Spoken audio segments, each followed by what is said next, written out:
خب بریم برای آنباکسی که حدس بزنید چه وسیله ایه. این یک چیزیه که هزاران هزار بار براتون گذاشتم. ببین اگر بیا جلوتر و قشنگ نشونتون بدم. این کارتون مادرش بود و اینم از خود جاروبرقی. حالا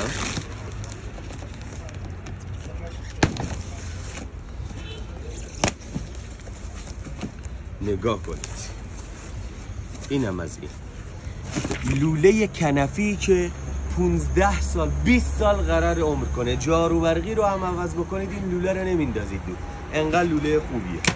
خب این از 4 تا کیسه اشانتیون شرکت که توی رنگ قرمزش نیست ولی توی این طلایی هست. 4 تا کیسه همراهش اشانتیون شرکت بوش و اینم از جاروبرقی که باید ببینیم. دوربین اگر بیا جلوتر نگاه بکنید، سری 8 مید این جرمنی، اصل آلمان، رنگ طلایی مشکی و یه چیز خیلی درست حسابی. حالا چیزهای دیگه که باید بدونید اینه. خب یه دونه پارویی که زیرش استیل کار شده.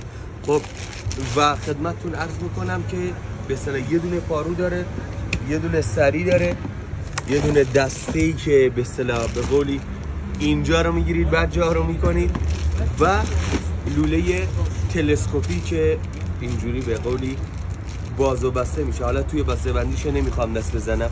خب اینجوری باز و بسته میشه. قیمتش هم این زیر براتون می‌نویسم. شما طراحی رو نگاه بکنید چقدر خوشگله این لامصب.